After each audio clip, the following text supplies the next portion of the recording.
Right, I think I'll start talking. So, there was a report on the previous MOT, I believe in August, that was a oil leak. We've had the vehicle running for approximately an hour on this ramp, and there is no oil below. Someone's just phoning, let me turn that off. And it's all looking nice and dry. We've put a bit of underseal over the subframe here, just to make it look a little bit smarter. We're not trying to hide anything, just virtually for aesthetics, and obviously to ensure it lasts for a long time. So the near side front tyre is it's a Michelin, and it's got 95% tread. The front tyres are all, in the last 2 years, been replaced. As you can see, they're all in excellent condition there. Going down, the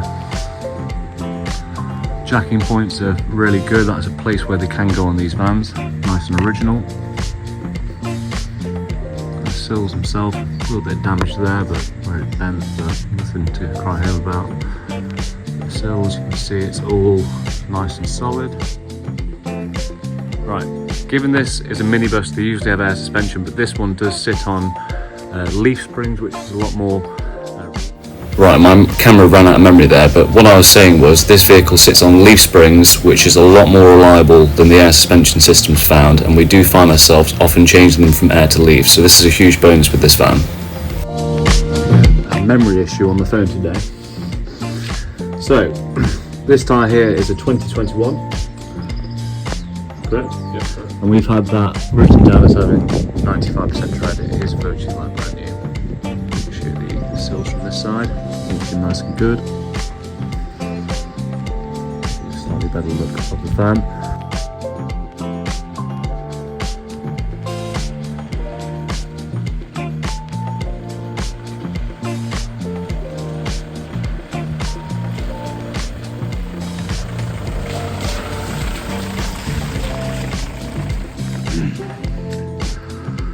We have a Renault Master, believe it or not, Basevan.com, selling another Renault Master. This one is a pretty decent setup, very low miles. It's got the 5-speed box, which if you read the article on the website, I informed you that that is the gearbox to go for. Go on your Facebook forums and find out about the 6-speed. It's still superior to what Volkswagen have to offer, Mercedes, Peugeot, but it's the inferior option on the Renault Master. So this one does have that going for it. It's the 100 brake horsepower model. That's got plenty of pokey for you can get the 120. Now let's have it on the camera. And it's off. Galvanised, of course, so looking nice and fresh. All the original manuals. Some pretty groovy seats throughout. Dash area is nice and clean.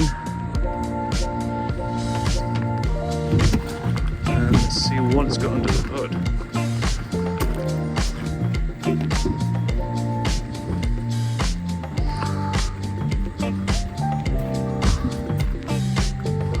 Looks like a reasonably new alternator. Look at the bolts there as well. Looks like the fan belt's been done recently. The oil service has certainly been done. Nice and clean. And on the mark. Pretty much is all we have to say about that bit there. So, into the driver's side. So, the only thing we can find, by the way, as MOT failure is the cover missing here on the side repeater. This, of course, is a spares repair project, which I'll be getting into in a second. What we've done with the kit is here.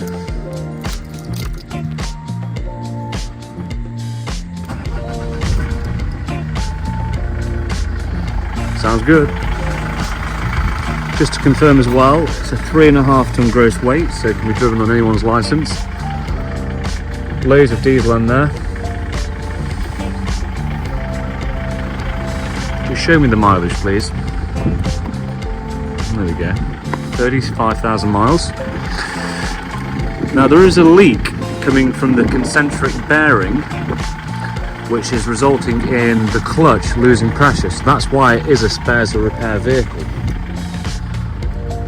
It does run and drive. I will prove it in this video as well. It does want some attention to the concentric bearing. It doesn't need a clutch. It's basically a loss of hydraulic fluid, resulting in no pressure, resulting in no clutch. So it's pretty basic in the back. We've got the inbound tracking rails in the floor, a variety of double seats and some single seats as well, so these of course can come out pretty easily. Nice skylight, bit of green up there, that does want a wash. Generally quite a nice place to be. Even the carpet lining doesn't look particularly tight, which is always something to consider on these vans. But with this mileage and my usual train of thought, likely case is that someone will be taking all of this stuff out of it. And on the underneath video I mention a heater, and that is located here. Will I recommend it for a camper conversion? Absolutely not. Would I recommend removing it? Absolutely. How would you do that? Remove the pipes, block up the ends, you're good to go.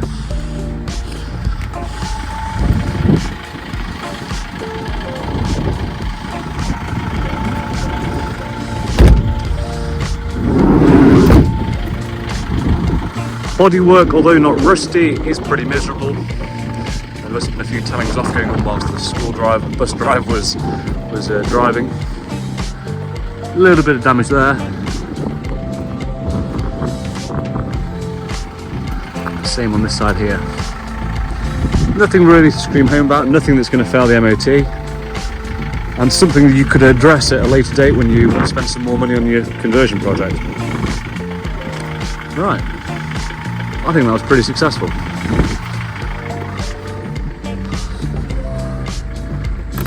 Bit of heat.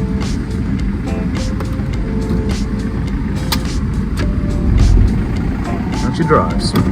Right, I'll see you next time, guys.